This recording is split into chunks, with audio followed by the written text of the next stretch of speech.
en fin, y me encanta charlar con ella de estas cosas que tienen que ver con la comunicación. Es casi un vicio placentero. Así que, Adriana, un millón de gracias por atendernos. ¿Cómo estás? Buen día. ¿Cómo les va? Siempre es un gusto conversar un rato.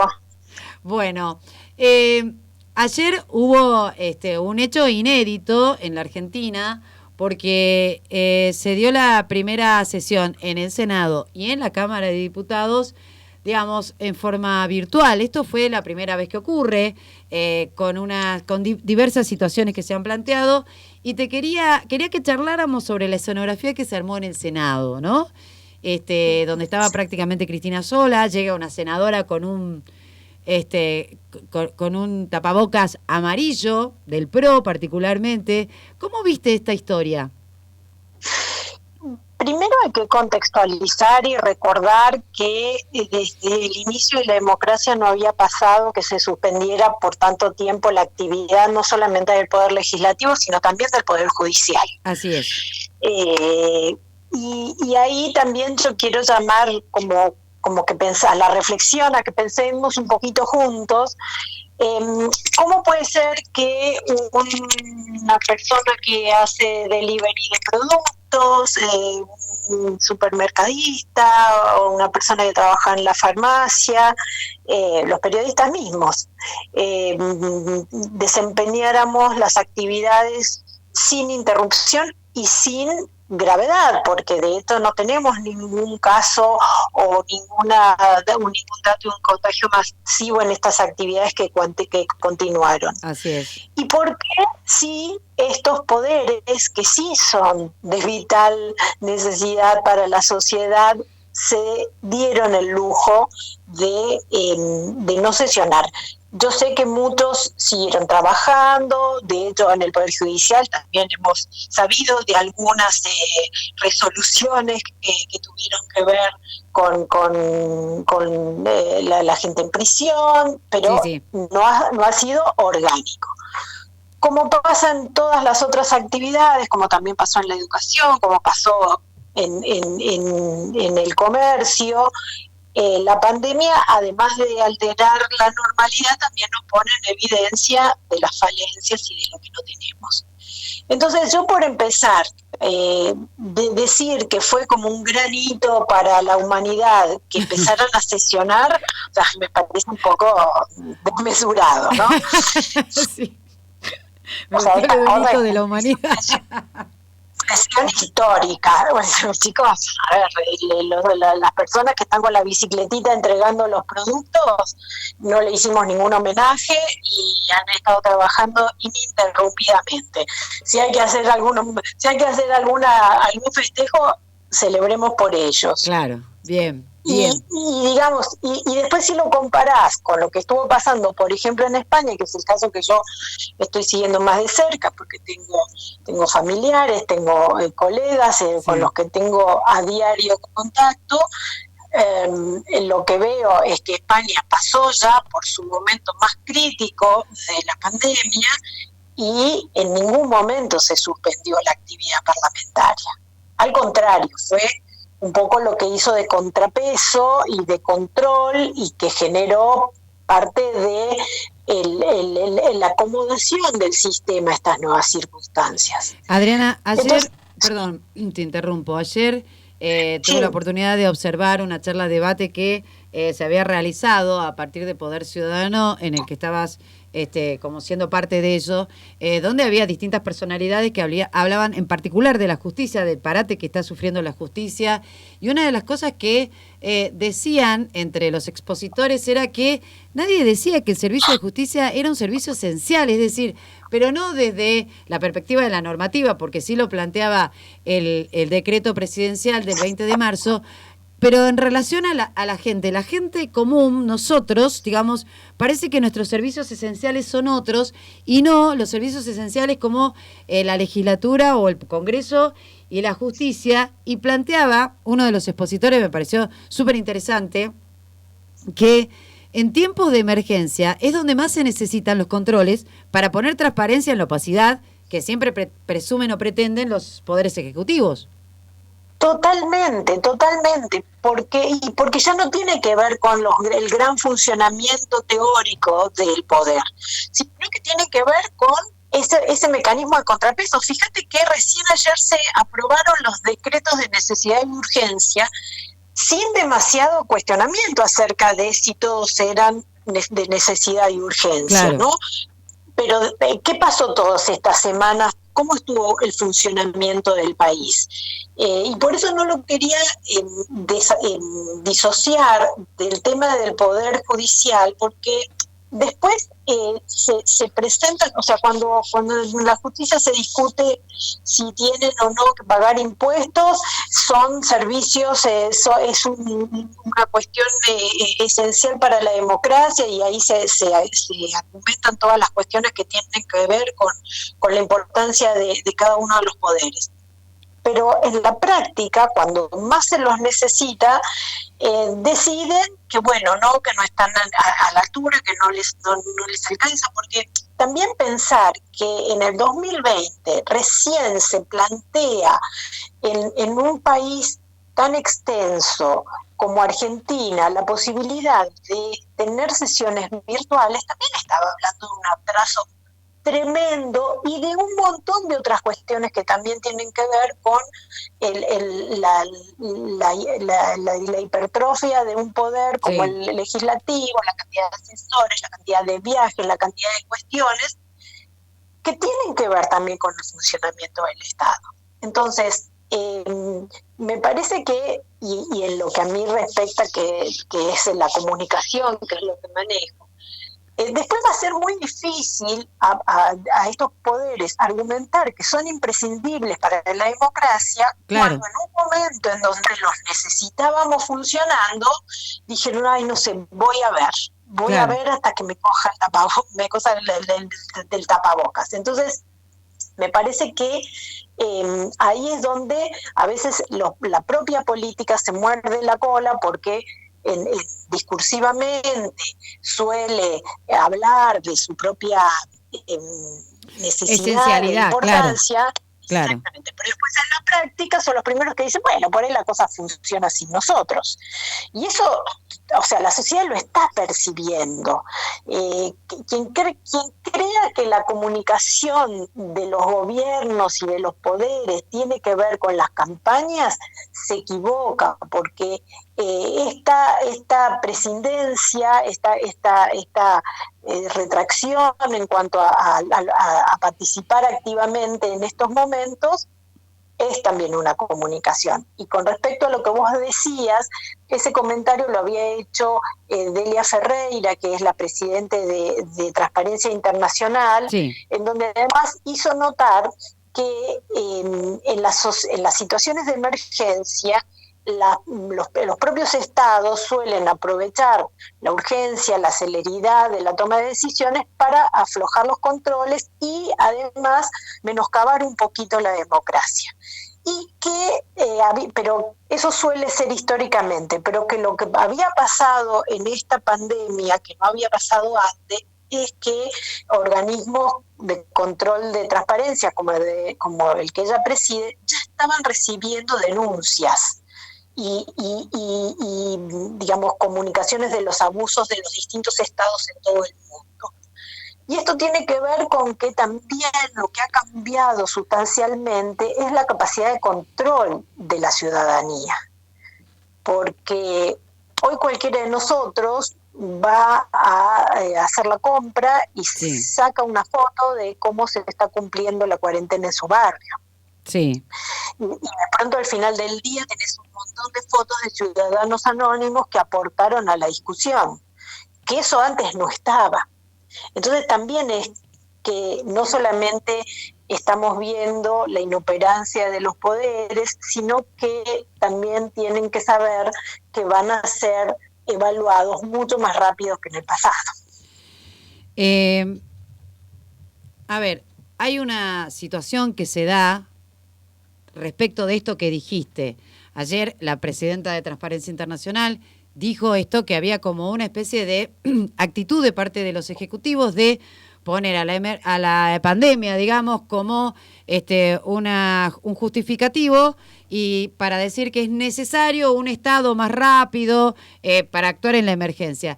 Es el mismo argumento que se utiliza en el DNU de necesidad y urgencia que se firmó en la Argentina para darle superpoderes a Cafiero, ¿no? A Santiago Cafiero, estoy hablando como titular de la jefatura de gabinete.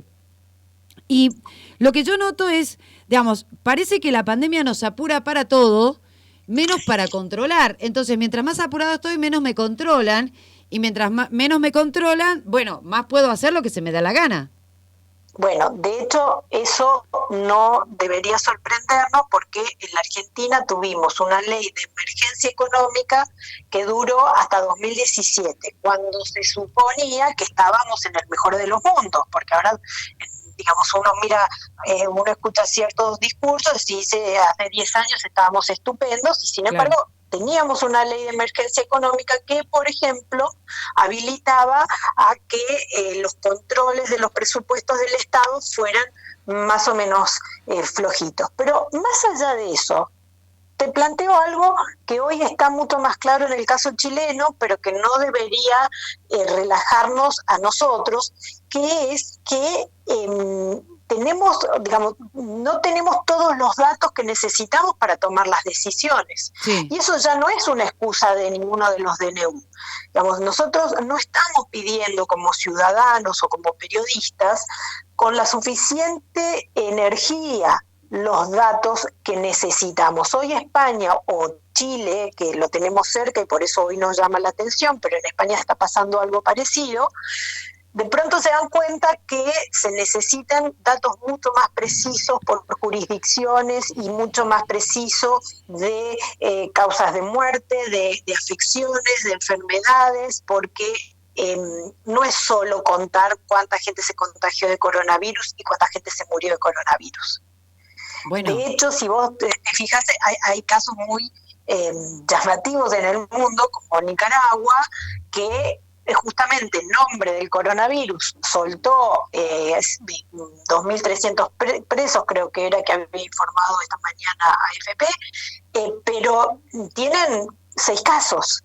Claro. Y uno puede sospechar, como pasa también con Venezuela, que no es que sean 6 casos, sino que personajes como Ortega y Maduro estén reportando neumonía cuando en realidad serían casos de coronavirus. Pero Adriana, sí. Adriana, en la Argentina hay una resolución del Ministerio de Salud de la Nación en la que no se hace autopsias a aquellas personas sospechadas de coronavirus. O sea, no sabemos de qué muere la gente prácticamente, ¿me explico? Digo, claro. Y nadie puso el grito en el cielo, nadie, porque nosotras podemos patalear acá, digamos, pero estamos en Trentina, somos una radio pequeña, en fin. Ahora, quienes tienen que hacer la exigencia con más potencia, nadie dijo nada. En Formosa hay 0 casos. Y ayer, antes de ayer, Nicolás Wiñaski hablaba de 2 wichis que murieron aparentemente de neumonía, pero bueno, si el Estado Nacional te dice no hay que hacer autopsias, nunca vamos a saber de qué murieron en realidad estos 2 wichis y si en Formosa efectivamente hay 0 casos. Bueno, entonces ahí lo que podemos hacer, porque yo quiero que también pensemos cómo podemos empujar la situación para adelante, porque quizás, como vos decís, somos 2 mujeres que ya nos conocen por ahí, porque sí, somos de las más intensas, por ponernos un adjetivo. Pero la pregunta es, bueno, ya tuvimos nuestra cuota de queja, de protesta, de señalamiento. ¿Cómo hacemos, y esto para también compartir las ideas con la audiencia que te escucha y que te quiere mucho, es decir, cómo podemos hacer cada uno de nosotros, desde nuestro modesto lugar, algo para cambiar? Porque la semana pasada la Embajada Suiza hizo un comunicado hermoso explicando cuál era la diferencia entre Suecia y Argentina. Y también cuando hacemos la diferencia entre Suecia y Argentina, también lo que vemos es una sociedad mucho más acostumbrada a mirar al poder, no esperar que otro lo mire por uno, ¿no? Entonces, a veces uno piensa, bueno, si no lo investiga el periodista, no lo investigaron. Pero también tenemos que entender que en estos tiempos, y sobre todo en comunidades como Formosa, o como Sí. Chaco, como cualquiera comunidad que es una comunidad pequeña, el periodista o el legislador no tiene toda la libertad o todos los superpoderes que nosotros les suponemos o que ellos incluso se dan algunas veces. Así es. Y que si cada uno de nosotros no lo expresa, es difícil llegar al conocimiento de la verdad. Entonces, ¿qué pasa?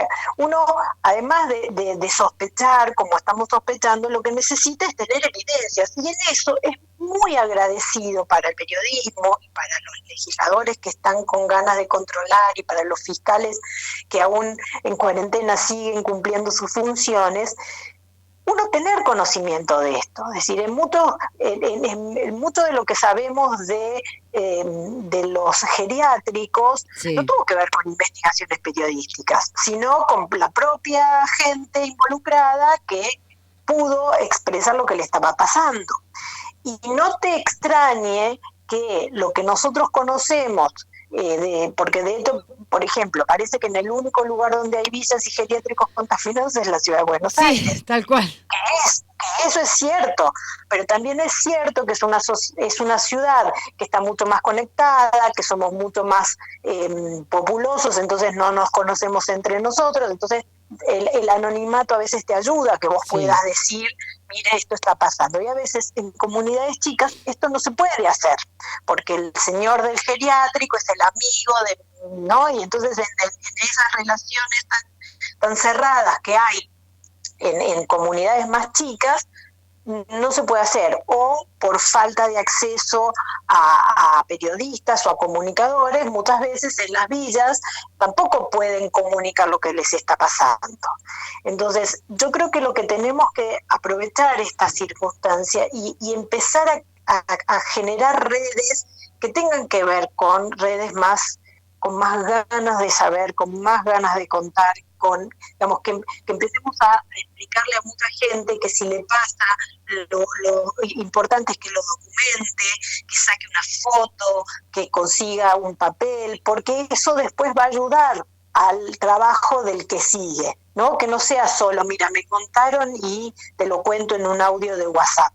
Tal cual. Uno tiene que ser un poco más activo y aprovechar cualquier circunstancia para hacer este ejercicio de ciudadanía que nos va a reforzar mucho más de cara al futuro. Muy bien, Adriana Amado, realmente es un enorme placer charlar contigo, es casi como tomar un café en la radio, así que te mando un abrazo enorme y vamos a seguir conversando obviamente de estas cuestiones que tienen que ver con la ciudadanía, en realidad con la construcción de una ciudadanía republicana y democrática.